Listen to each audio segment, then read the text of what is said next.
Welcome, everybody, to the Sonoma Spiel. My name is Tim, and I'm so glad that you are joining me for a fabulous Harvest edition. I have a very special guest. This time, everybody, an extremely very special guest. I know every time I say I have a very special guest, but this time I have an incredibly very special guest. Well, it depends on how we define special, but thank you, Tim. And it's James Marshall Berry, JMB to friends, and what does the IRS call you, or people you're hiding from? JMB Web Consulting LLC is what the IRS calls me. And James is joining me here. He's a specialist in many things, including music and talking about music, computers. You're also, I believe, on the board of KSVY Radio. I am on TV. I am on the board of the Sonoma Valley Community Communications. Oh, is that what it's called? It is. Okay. It encompasses the radio, the TV, and our production and the podcast production things. Well, we're working on podcasts, and I believe this is actually Sonoma Valley's number one podcast. Is it? It is. Better, more than the Winemaker guys. They might beg to differ. This is Sonoma Valley's number one podcast, according to me. Oh, well. You're welcome. I thank you. You're welcome. Thank you. James, before we get in, we're going to talk live music and live music venues, because that's kind of your specialty and stuff. But I want to talk a little bit about what's happening outside today and around the valley. Do you drive around a little bit? If I drive, it's typically in the valley, so I don't. So but you drive around. Yeah, I do. So you notice that the harvest is happening. Harvest is happening. 2 days ago, I went to Sacramento, and I needed grapes, and I texted Taylor Series, and she gave me 5 gallons of Merlot, and I thought, where else but Sonoma Valley can you text someone and then 5 gallons of Merlot grapes just show up on your porch? Oh, you needed just some raw wine grapes? I did not need the wine. I needed the grapes. I got it. And she came through, part of the Series Ranch family, and she does everything else. They make some of the finest Merlot. The valley floor there at Series Ranch. With the hundreds of thousands of years old fertilizer, the old Hooker Ranch out there. Right. So their Merlot is. I think they sourced. I think they're making their own, but they used to source it to Highway 12. They used to source it to Sam out of Vianza, and that Merlot.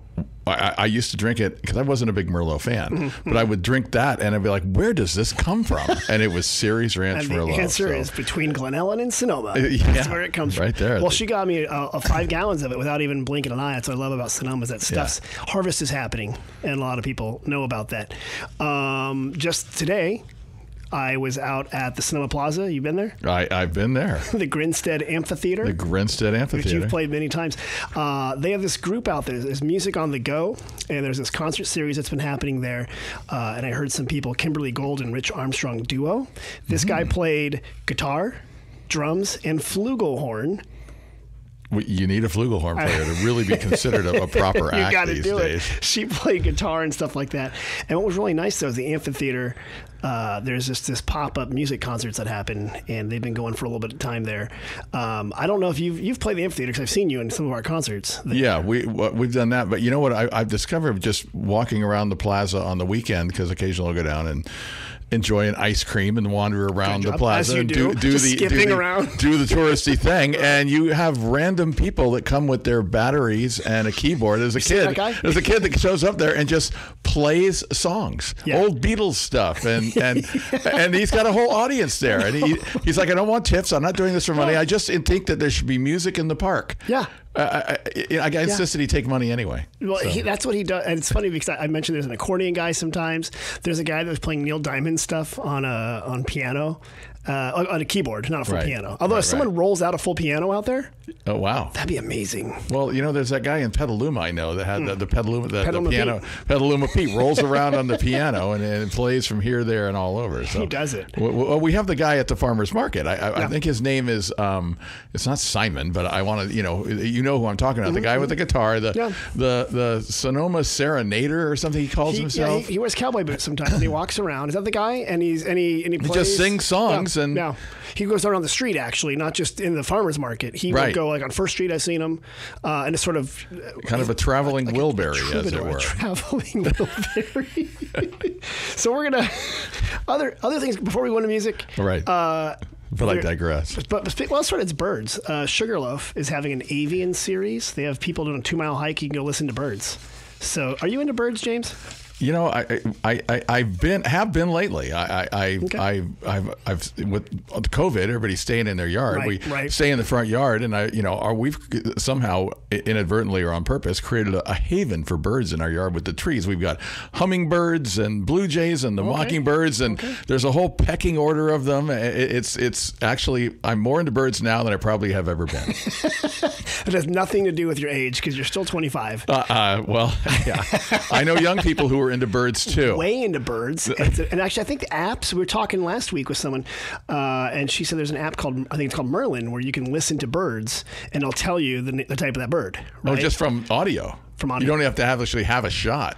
I've tried. They move. They're elusive and small and far away. They are not the best for your iPhone to catch. But yes, there's a couple hikes up at Sugarloaf. I should mention that if people go to, sugarloafpark.org, 2-mile hike focusing on a specific family of birds and learning how to identify them by sight, sound, flight pattern, and or behavior. And the October hike is doing the corvids. The corvids, so scrub jays, stellar jays, American crows, and or ravens. What's a gathering of ravens called? It's no, it's a murder of crows. Oh, is it crows? Isn't it? A murder of crows, but it's crows. There is a unique name for gathering of ravens. Okay, but I don't know what it is. If there are 20 ravens and one of them flies away, is that a corvid-19? Yeah, I'm just gonna go with yes on that.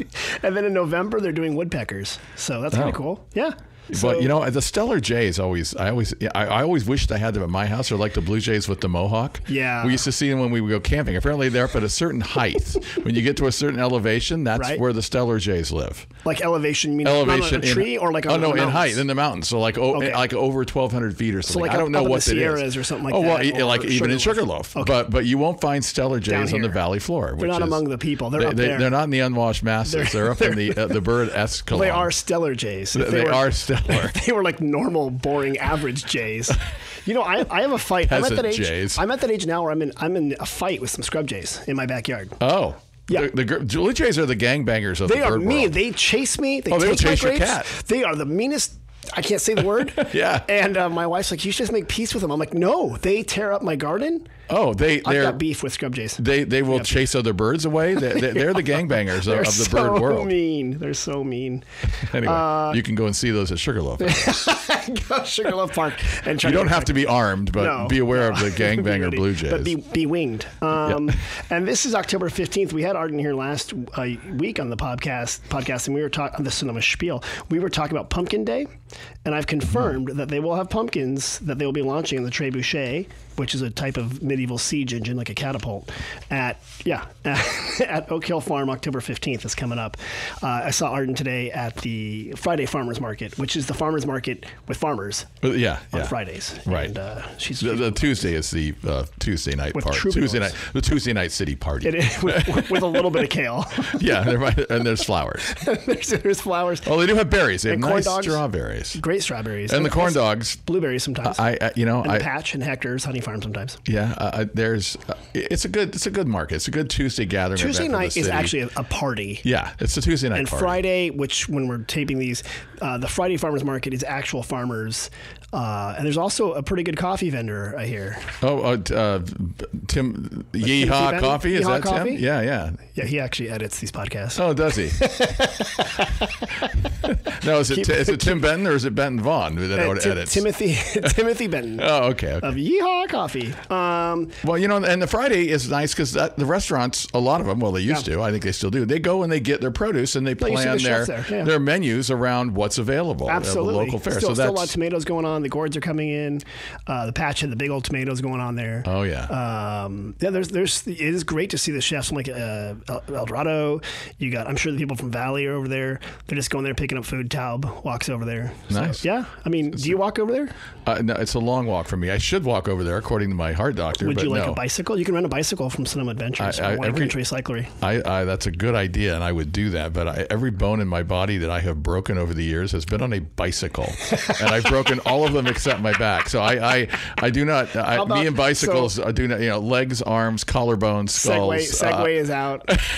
I will probably not be doing any of those things, but they look fun. And if I was a bicyclist, I would definitely. You would do it. I would definitely. I'll find a way to get you there. Check out Hunt's bicycles in a safe way. Today they launched over at the Schultz Museum, which is technically in Santa Rosa, but it's extreme northern Sonoma Valley. It's the 100th anniversary of the birth of Charles Schultz. Oh. And they have new stamps. They look like these. Right I saw those. Yeah, isn't that cool? So they just launched these at the Postal Service. Is stamp collecting as big as it used to be? I bet you it's rarer now because you never actually get stamps. Think about that. That's true. But I know when we have my. Your grandparents or you go and they pass away, unfortunately. You're taking all their stuff, and they have 37 books of stamps from all over. Yeah, that's important. And are those? It's almost like the old Time Life magazines or something. You just save them. Yeah, just like the dishes and the spoons. And now, are these things worth? Are these old stamps? Are they worth money, or are they just merely like bragging rights? Yes, because it depends on what you put value to. That's very true. And the upside down Jenny is worth money if it's a stamp whatever, or like they're miscast or whatever. I don't misdyed or whatever. Obviously, I'm not a philatelist, but philatelist. I'm gonna have to Google that right there. But anyway, so there's new stamps put up by the United States Postal Service celebrating the 100th anniversary of Charles M. Schultz or his birth or centennial. And so it's got like Snoopy and Linus and Pigpen and Franklin and Sally and Peppermint Patty. I'm just looking. I can't remember the rest. Schroeder. Thank you. They're all there. So that's kind of cool. They just launched it today at the Schultz Museum. So you guys can go online and buy those stamps, or you can go to a post office. Well, we have our little post office in beautiful downtown El Verano, and we are people that still buy stamps because I actually still. You mail stuff? I write checks and put things in the mail. That's how old school I am. Not all the things, but some of the things. Right. So we buy stamps, and the next time I go there, I will say I want the peanut stamp. Okay, thank you. You should do that. I will do that. There aren't a whole lot of Sonoma-centric stamps. That's probably the closest you could get right now. Yeah. Until we get the James Marshall Berry stamp. The Winemaker Series. That'll be, that should be something. Can you imagine the Winemaker Series? The Winemaker Series of stamps. Why can't we lobby for that? Like? Why can't we lobby for that? We should. Oh, you would have Sam Sebastiani. You would have all of the Sebastianis. Oh, so you'd have the winemakers instead of like Chardonnay or Merlot. You would actually winemaker. The people that Count Heresy, all these various people who helped start the wine industry in Sonoma, and some of the current winemakers that are keeping the tradition alive today. Okay. I mean, I think maybe we should lobby for this. I think we should. I didn't even think about that, but you're hearing it now on the Sonoma Spiel. We demand the U.S. Postal Service, who listens to this, I'm sure. Demand. We hereby demand that we start the Winemakers of Sonoma stamp series. I think that I would use those stamps on my. I'm sure my bill to the insurance company. What else we could do is we can maybe scratch and sniff and taste stamps. You wouldn't scratch and sniff the winemaker, but the wine itself. And then when you lick the back of it, it smells or tastes like Pinot Noir and Chardonnay and Merlot. That might be a little out of hand. You got to have a shtick. You don't lick stamps anymore. You peel them off. Been a while. Yeah, that is one thing I know.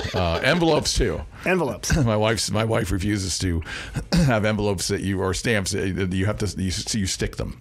Oh yeah, because remember in Seinfeld. Well, Susan died. She died. Yeah, because she licked all the poisonous all the cheap envelopes that George bought. That was so stupid.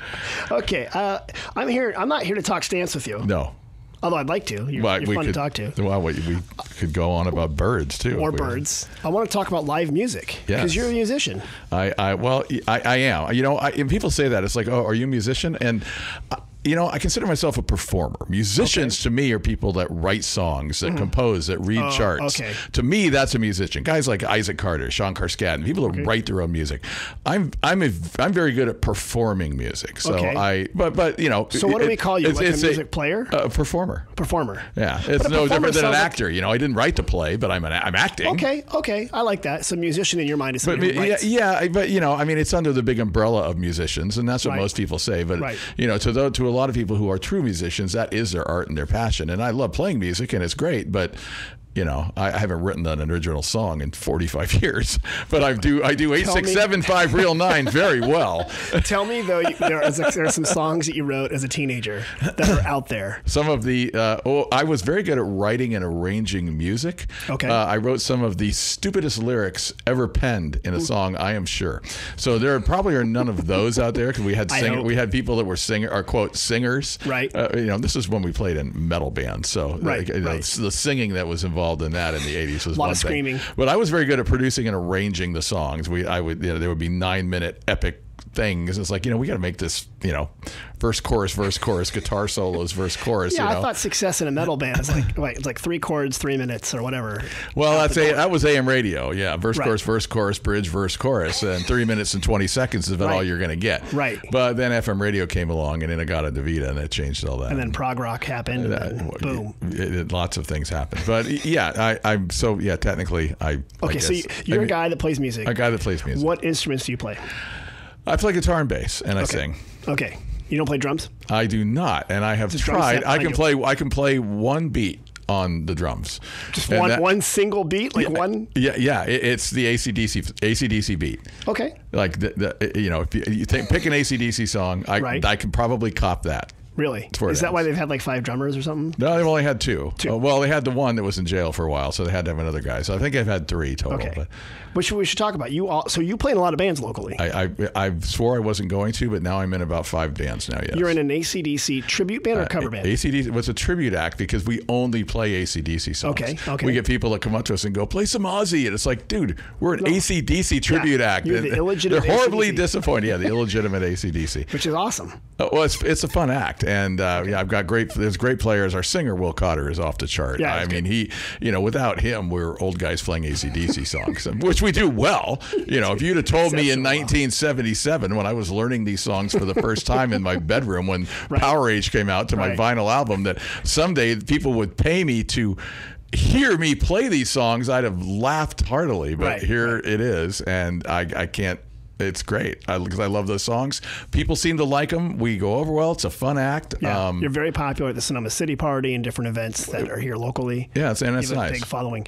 Loosely Covered, is that the other band? Loosely Covered, yeah. That's a loose-knit group of musicians that vary from gig to gig, and we finally have split it up, and now that we've kind of solidified the act of me, Graham. This is all Graham Edwards is doing. So Graham and me and John Arntz and Matt Piazza, who hosts the Wednesday night music at Hot Monk, and Bill Nelson. He's a jazz pianist, I think, by training or something. I don't know. He's a monster on the keyboard. I mean, it is so fun to play with him. Yeah. Unbelievable. So we've got that, and now we're working out a new project with that same back line with Jenny Purcell doing, believe it or not, a country southern rock flared act. Okay. With some of her original songs. Well, that's great. So yeah, that's even more bands. Then we have the acoustic version of Loosely Covered that we have now that is now called Loosely Acoustic just for separation. Okay, it's like quietly and that's the kind of thing that plays up at Glen Ellen, London Lodge, and that thing. It has 2 different singers, a different bass player. So we decided it can't all be You're Loosely not the Covered. bass player? I know the songs and I have been, but no, we have a guy named Andros Howe who actually plays in a band called Burnside over in Sebastopol. He does Hot Monk. That's basically his job, I think, as a musician. So he so yeah, it's a different. I've done the guitar and I've done the bass and that, but that's not my primary act. Have you ever showed up to a gig and forgotten which band you're supposed to be with? No, but I've shown up to a gig and not had my instrument. Who's got a guitar? This was when I was the bass. This was when I was the bass. This is when I was the bass player, and I showed up at the Viking Lounge. I go to unpack my gear, and I'm like, "Where's my bass?" Oh no. Oh no, that's like when you're arriving someplace on a business trip and you forgot to pack your pants. Well, you can go buy new pants, but at 8:30 in Novato on a Friday night, you're not buying a new bass anywhere. That's true. That's true. And this is before this is in the 90s before cell phones. So what'd you do? I got in my car and drove back home and got there about, we got there in time to set up and play the show. You should have just asked, has anyone got a guitar? Someone would have stood up. Well, guitars are a dime a dozen. Finding somebody with a bass was a different deal. And I knew my buddy Rob Sundberg was down there, and I did get a hold of him, but he had a gig, so he was using his bass. So I have done that. Here's a weird thing. So you have all these places that you're part of. I wrote down a sampling of live music venues in Sonoma Valley. Yes, you did. And I'm amazed that for a valley of what? Okay, so town is about 8,000 people or 10,000 people. The valley is like 45,000 people. Yeah. We have a lot of places that you can listen to live music in Sonoma Valley. Well, more than we probably should based on our population. Yeah, and the amount, and that's what got me started to writing the column and doing the original radio show that I did here on KSVY back in 2004. There were all these musicians that nobody had ever heard of. And the quality of the musicians in this valley is far above and beyond what you might expect to find. Right. I mean, there are some players in this town that you don't even. Why? We're not like Austin or Nashville or. No, but I don't know why, but because Santa Rosa is a bigger city. And we continue to attract more people. I mean, I've been out of the loop with COVID for 2 years or so, and there's all these new players in town that are quality as well. Players, you know, and so it's. I don't know what it is that draws people here at music, but you're absolutely correct. There is an abundance of musical talent and venues. Venues that aren't really music venues, but have music. Right. That was the other thing. Well, that's such a brought up. So I have like the usual places of live music venues, like, you know, Sebastopiani Theater, of course. Which, you know, I know in the beginning that I love that place. And here's my take on Sebastopiani. And I know Roger for years had to do first run movies on Friday and Saturdays. But now with COVID, I don't know that that's actually happening. And I know that Folkia and Jeff Bunchu are starting to put on shows there. That could be our own little mini version of Uptown. It could be. Know? It's a beautiful theater. It is phenomenal. And it's a great venue. And I'm hoping that the foundation or Roger, whoever's actually in charge, that we could do more music there, and the people in the town support it. Is it physically able to be a good? Because I know there's concerts there, but is the sound pretty good for a concert? Or is it just like more the venue and it's got a nice energy to it? You know what I mean? At this point, it's probably that. You would have to have you'd have to have sound engineers go in and tone the room, and have a regular sound guy that knows how to run the room, and have gear that's geared towards the room, like Uptown. I mean, they don't bring in a new PA. I mean, there's a PA guy, there's a house PA. It's set up and toned to work in that room. So you would have to. It isn't a show up and set up your PA kind of deal. But to me, it could be, and like before, it couldn't be because. Roger had to do movies, and I don't know. I don't know that they that's still happening. do movies at the Sebastian, but he used to be bound by contract, I think, to do first runs on Friday and Saturdays. I don't know that that's happening. It was a weird business, and they kind of had you by the what. So it was difficult to be a movie. But I love that venue. Yeah. So then I got the Grinstead, which is down the amphitheater right in the middle of the plaza. Hot Monk Brewery, where Matt is, and has an outdoor patio as well as an inside. People love the outdoors. That's true. It's a great spot. Yeah. Real and Brand. That really is one of the only other true music venues, other than, say, Murphy's, which, they're not doing things in the snug right now. They're doing outside. But Real and Brand is the only place with a dance floor. That is that huge, with a stage, with lights, with a house PA. And I know Kevin's doing his best. He's booking gigs all the time out there. He's got J.J. Walker doing comedy out there the next day or two. I saw that. I saw him on the Instagram. I said, "What, Kid Dynamite?" So yeah, the Real and Brand. I it's close to my house, so it's an easy gig, and it's great. Speakeasy. Which I have not been in the new Speakeasy because I have just not gone into. They've expanded it. A lot of people have expanded. They've expanded it a little bit. It's a little bit bigger. They now have a full liquor license, but I just have not. With the COVID, I haven't gone into small, intimate places yet. I'm just not. I've got health issues, as you can imagine. Well, you can't walk. So every time you want a bicycle, you fall apart. Right. Murphy's Irish Pub you mentioned, and restaurant. Right. Great place, and they do have an outdoor alleyway, I guess you would call it. Yeah. Well, they set you up on the stage over on the right in front of what was going to be the whiskey bar, but it's nice and people dance there. We played a few gigs in the snug way back, before COVID. For the end times? Yeah, for end times. That's what we're referring it to. We would have that place packed. Right. And so it was a nice, tidy venue. It's a good spot. Yeah, it is. Palooza up in Kenwood. Outdoor place. Starling Bar, which is a small bar just outside of as you're leaving town. Tips Roadside up in Kenwood. Yeah, and I've never seen music there. I've eaten there a couple times. I think it's outdoor on the patio. Yeah, okay. El Verano Inn.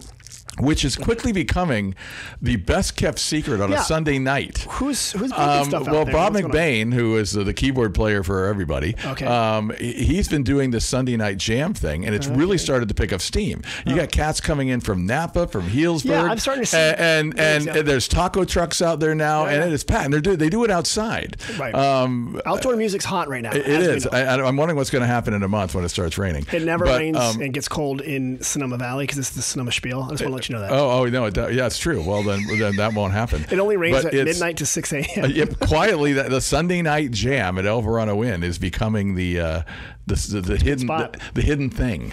Well, and then I want to say not so hidden because next door, Pat Carlin from Glen Ellen, he's big on this. Is the Jack London Lodge has music. Which for years they could not have for some reason. I don't know if it was the old. I don't know if it was the old owners. I bet you it was like a Footloose thing. That's what it was. And the town folks said no dancing. Well, no, and then the teenagers. Is that not what it was? Could very well be. Well, I know that down at the Jack London Village they wanted to have music because that was where the grist mill was and Mama's Royal Cafe, and they have a long history of music there. I mean, Broad's Hog used to play there. Dave Aguilar, Norton Buffalo. There was a recording studio there, but the neighbors, because the sound would echo up and down the creek, the neighbors would just constantly complain and threaten lawsuits. So they could not do music there. And what Jack London Lodge, they never had music inside. I mean, it was a rare occasion. Right. And now Pat somehow, I don't know what the deal is. I know they have new owners. Right. And they're doing this thing on the outside. On it's the outside acoustic. patio. It's a huge patio. Well, last night the radio station, the TV, we recorded John Williams. Oh, right. So that'll probably be on the Sonoma TV YouTube channel. If people want to check that out. But wait, is that a plug? Sonoma TV. Look for it on YouTube. Shameless plug for the local nonprofit TV and community radio and television. That's right. So Jack London Lodge. It's great. Okay, in Glen Ellen. But so those are the usual places, and you would expect, these are restaurants, bars, et cetera, et cetera. Some of the unusual places, I put interesting places. The Fairmont Sonoma Mission Inn and Spa has out their outdoor lawn. They have music. Yeah. California. Jack London State Park. And I've had them here on podcast. Transcendent Theater performs there. It's just massive. And it's crazy. And so I thought, Transcendent's like show tunes, but they play music too, right? Yeah, they have. I mean, Isaac Carter I think he's their house guy, and there's a couple other cats. I know Chris Hanlon has done things up there as well. So they have bands in between and before as well. So it's not all just jazz hands. It's not all just a pomp and circumstance. It's like Sonoma Community Center. Andrews Hall. Yeah.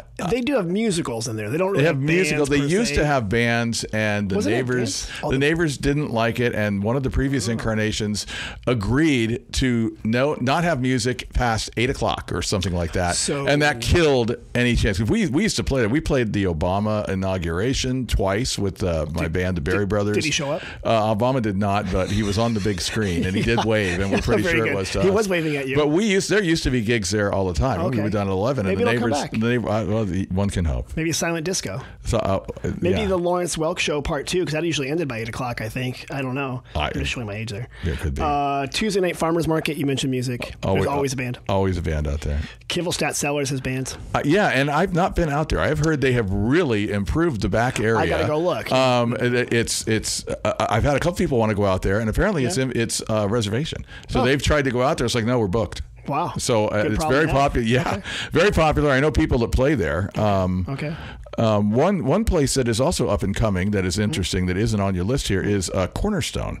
Believe it or not, they have a patio in the back there that's a big round patio and a bandstand set up, and they have a pizza oven now and an open bar out there. Right. And it's I haven't played there. We had an offer to play there, and we couldn't get it together because it was like a short notice. But I hear it's not only a good place to see bands, but it's also a well-paying gig for the musicians. Oh, okay, that's good to know. Yeah, that's good to know. And to be clear, the open bar is not open for free. It's not open for free. It's no host. No host bar. All the musicians are like, what open bar? Yeah. Well, not the ones my age, but most of them have stopped by now. That's true. I put in here, Vianza Winery has a summer music series. Yeah. That's a good one there. Victoria, we used to book up there. I don't know who's booking it now. Okay. And then Muscardini Cellars, right. Simmer Down Saturday. I used to book that. Now the tasting room manager up there is booking it. And they is there a place that you haven't booked, James? Yeah, most of them. What about, and then Vintage House actually brings in jazz musicians sometimes. Yeah, I don't know if that's new or if that's just every now and then. Every now, I don't. Some guy named, I think it was Carlos Reyes was his name. I saw that there. Oh, he's a monster. I mean, he tours with. Right, I he's know big that name. Yeah, so the fact that I know this name means like he's big enough that like me, a non-musical person. Oh, he's got like records and tours with people. He plays at Vintage House, which for those who don't know is kind of like it's not like a senior center per se. It's sort of like it's a senior event center. Yeah, activity club center thing. Right. They have all sorts of Sonoma home winemakers have their meetings out there. Yeah, it's a community center, but geared towards seniors. Does that make sense? Yeah. Okay, thanks. And then festival places, B.R. Cone Winery. Yeah, they actually kept Bruce's permit and managed to expand it to 2 weekends. And they've got the Sonoma Harvest Music Festival, which starts this weekend, October 8th and 9th, excuse me. So it's the first weekend happening there. Gundlach Bunchu. Yeah, Jeff, and he's partnered up with Folkia Productions, and they had a band. They had Kevin Morsby last night. Last night, Kevin Morsby was the other night. Last night was... God, it was BTS, but it's not BTS. It was Brilliant. I forget the name. Something Social Scene or something like that. But some really unique in like kind of indie bands, things that I've seen bands out there like 3 years ago that now are on like Fallon and Letterman. Right. Not Letterman, but Fallon and I just dated myself. Fallon and Colbert. Right. Yeah. So Jeff has an ear for these up and coming acts. Chica, they do it out there. Huchica, the Starcrawler played there. Yeah, so they have these bands that. Starcrawler is really up and coming. Arrow DeWild is a singer. They're crazy. If you've not heard of Starcrawler, Google Starcrawler and check out their music. They're a cross between their kids. I mean, Arrow's probably 19, if that. And they are a cross between the New York Dolls, Iggy Pop, and the Runaways. It is unreal. So good. kind of a 70s punkish. A 70s punk hard rock with absolute attitude. Okay. Starcrawler. They are really good. Well, not exactly like that. The Valley of the Moon Music Festival. That's something completely different. But speaking, what's more punk than playing on a 17th century instrument with actual guts? Yeah. So they play here in Sonoma Valley, usually at the Hannah Boy Center in different areas around town. They played at wineries. They played at Sugarloaf. That's usually in July. When they do their festival there. The Sonoma City Party. Yeah, always a fun time. You guys play that one. That was great. Yeah, always. Over the years, I mean, I've seen Tommy Thompson there. I've seen, the Gator Beat has played there. So many people have played there. It's a nice. It's a free party that the city throws. I think it started with our sesquicentennial. I think so. And then it just Ken Brown had a lot to do with that. And then it was like, let's just throw a party. And the Sonoma said, sure, of course. Yeah. Why not? Yeah, the Sonoma's not one to look away a party. Well, so November 19th, we have this year the lighting of the plaza the first Saturday before Thanksgiving. And we'll be talking about musicians with you, I hope. I'm happy to participate in such a worthy event. Different musicians there, so that's one. And also, the plaza is a place for places like Cinco de Mayo happens, Mexican Independence Day. We have different bands that come in depending on all the different stuff that's happening at the plaza. So here's a question, James. What does it take to be a successful musician in a small town?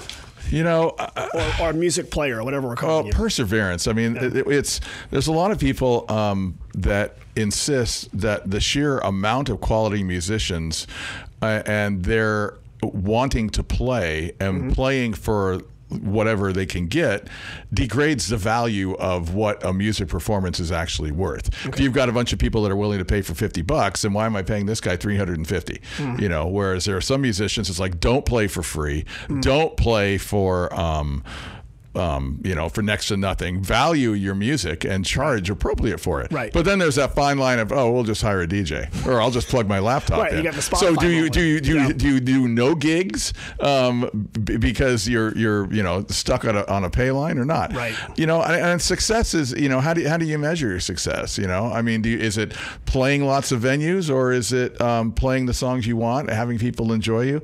I think if you're going to be financially successful, it's very, very hard to do in a small town. Because most people who are musicians here, or music players, whatever you call them, they have other jobs here that I know. They have, there's only a handful of people who do music. Lawyers, there's a handful of people in this town that music is their primary job. Guys like Sean, who is a music instructor. He plays gigs. I mean, I don't think he's out, doing construction. Right. But there's just a handful of guys like that. The most of people are, what we refer to as hobby musicians. And then there's groups of musicians who don't care if they ever make a dime and will play good gigs for nothing. And then you have the other musicians like, God, why do they always get that gig? Oh, they play for free. It's fun. For them, it's like... And that's for them, that is successful. They've outgrown the garage when they were high school kids or whatever, and they want to keep playing gigs and have fun. So, I mean, to me, it's at this point, if a gig doesn't cost me money to play, then it's a successful show. It's revenue If I don't neutral. have to write a check, then it's a good show. And if people had a good time, seeing people have a good time, people come up after the show and go, God, hey, that was great. We haven't been out in weeks. Right. We had such a good time tonight. Right. That to me is the success that I seek personally. So I like that. You got to be willing to work for maybe not a lot of money, but for passion if you're going to be here, but maybe go other places where there's bigger venues. Well, and a lot of times, you play bars and you play the small venues and gigs, and then people say, well, how much would it cost to book our house? Book a party at my house. Well, that's a private party moving gear. That's $1,500. Okay. So you might make your pay off that. Got you. It's a marketing investment to play at a bar. Well, it's a fine line between getting exposure and dying of exposure in the music industry. What's the old joke? Like, how does a musician make his car go faster? I don't know. He takes the pizza delivery sign off the roof. Yeah, right. Well, then there's, how do you... let's not get into the musician joke. It's got to be a clean joke. It's got to be a clean joke. Let's not get into the musician joke. So speaking of which, what are some bands or musicians locally? You mentioned John S. Williams, I think, who's not John Williams, the composer. No. John Shannon Williams. He probably one of the, if not the most creative musicians when it comes to singing and songwriting and doing originals.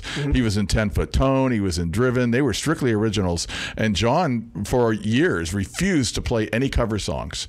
And finally, one year, he decided, I'm going to learn 100 cover songs this year.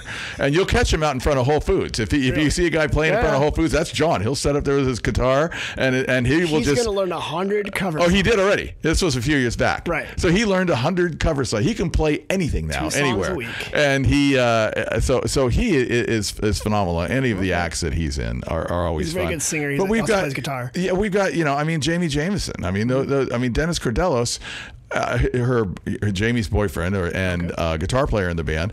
He was in a band called Pacific Coast Highway that toured the whole West Coast way back in the 60s and 70s. And he's probably one of the best guitar players I've ever played with. I was in that act for 4 or 5 years way back when. Yeah. Oh, okay. And I think I've played with everybody in the Valley at some point in time. Eventually, you're gonna have to play with James Marshall. You will. Whether you want to or not. And then there's John Burdick, who was a musician.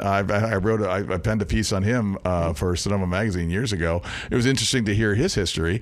He left Colorado, singer-songwriter from Chicago, left Colorado, went to L.A., tried to make it in L.A. L.A. spit him out like many other musicians. He was driving up here to the Bay Area and... started working as a waiter and, doing his band. Then he realized, okay, well, I'm pretty good at wine. And so they said, why don't you be a wine guy? And so he went and did a wine guy, and he started working at Sonoma Mission Inn. And he started, the manager there or whatever said, well, you know a lot about wine. Why don't you take these guys up on a tour? So in the meantime, he would bring his guitar and he would just sit there while they were off on the wine tour with the winemaker, and he'd play his guitar. Well, the people come back and they go, hey, why don't you sing us some songs while we're having a picnic lunch? So he started his whole business, Burdick Wine Tours, on playing music. And so he's getting back into things. In fact, we're playing Squire Fridell for Glenline. We're playing their harvest party at the end of the month. Oh, smart. John Burdick Band. Well, there's actually harvest parties are a big thing around here, and music. They are. I didn't even mention that as a venue, as like a random wine pickup party or something like that. They used to be a lot more. Now with COVID and event restrictions, and it's tough to play everything. So we'll just go get a gig at a winery. Well, as you know, the wineries have event permits, and there's a certain amount of events. And what is defined as an event? A winery is not going to have 100 people to watch a band that they're paying $250 to play, so they can sell a few more bottles of wine, and have that count as one of their 10 events a year they get to use, when they could have a wedding where they rent out the place for $10,000. Right. So that limits the Sonoma County limits on winery events and events, whether it's a band, I don't know what the delimiting line of what an event is, but that has kept a lot of bands from playing at wineries. It's been, we could do an entire different podcast series on the permitting Sonoma. Yes, we could. But let's not go down that path. No. They're all good people trying to do the best job they can. Typically stymied by the system in place that they have to wrangle every single day. Before we get to questions, because you're going to help me with these questions I get from visitors. It's part of the podcast. Oh, okay. Of course I do. I've listened to all of them. Yeah, ready. You're going to have to help me, where are some places that people can find information about bands that are coming to Sonoma Valley, and where to hear live music? Where should people go for information? Tim Curley's column, I used to write the column for the Index Tribune, and when I finally had enough of it after 15 years, Tim Curley does it. So at SonomaNews.com, they gave Tim a nice platform, and Tim's retired. Tim's a musician. Yeah, I named that. But because, that's what a set list is, for the band. What are we playing? Okay, who's playing? Oh, this is the set list. Right. Mainly because, we won't get into why I had to name it the set list, but there were legal letters involved for me leaving. Nice. From me leaving the Sun and going to the Index Tribune. Oh, yeah. That's way back when. Small towns like way back when. But that's all water under the bridge. We're all friends now. So SonomaNews.com and go to the entertainment area. Tim's a musician, and he does a great job gathering information. He's retired from his job as a teacher, so he has a lot more time. Was he a music teacher? Yeah. No, but there was always music in his class. He always had a band that he put together, I think. Okay. Tim's column at SonomaNews.com is a great outlet for live music to find out who's happening where. Got it. I think, and people who are looking outside of Sonoma Valley, the Bohemian has some information, as does the Press Democrat. Well, and even the Sonoma County Tourism Bureau used to have a music area, and yeah. And I think does the Visitors Bureau. SonomaValley.com. We have information about music there too, and I should list your band on there. All 5 of them. All 7. There's probably 2 more bands that just you created in your head right now. It's. Yeah, well, there actually is another one, but we're not going to go into that. We'll talk about that. We rehearsed the other day. Here's what we got. This is now we get to the point where we call We Get Questions. We get questions. I'm going to ask you some questions that we get from our visitors to the visitor centers, and you're going to help me answer it. Okay. You ready? Yeah. First one came from 4 Quebecois women. They came today, and they said, we are on our way to Yosemite. That's how they pronounced it. That's the way I used to pronounce it for probably 35 years of my life. We are on our way to Yosemite and Yosemite, those who don't know it. What winery can we stop at along the way? And they wanted to be at Yosemite tonight. Oh, tonight. Which is about 3.5, 4 hours, I think. And what time are they arriving? Well, that was my point. I said, you probably want to get there before sundown because Yosemite's beautiful. And you want to see the canyon walls and stuff like that, right? Like, my country, 'tis of thee. So I said, you probably want to leave here by 2:30. So they were at my front desk at 10:30. So, I was going to say probably one winery and probably dinner or lunch. Yeah, I used to, when I'm a CTA. That's another thing. Tourism ambassador. Yes, I am. Good for you, sir. Good for you. And I poured at Sebastopiani for 10 years. I would always ask people, what are you interested in? Are you interested in tasting wine? Are you interested in architecture? Are you interested in views? Because all wineries, you're going to get you're not going to find a bad winery. Right. So if you're going to taste, you're going to taste white wine, red wine, they probably have bubbles. Right. So, unless you're a wine connoisseur and you're really looking for something specific, I tend to think, what are you looking for? Do you like art? Do you like, views? If you like art, well, good Lord, stop at Artesa. If the aliens were going to land here in Sonoma, they would be landing at Artesa. That's the number one spot. If you're looking for history, you send them out to Buena Vista, Gunlock Bundschuh to learn about the history. They have a nice museum out there. If you want to, picnic at the plaza, if you want to just take some time, we used to be able to buy sandwiches and get a bottle of wine and sit in the plaza. And you can buy a sandwich at Sonoma Market. It's got sandwiches down the road, right? Yeah.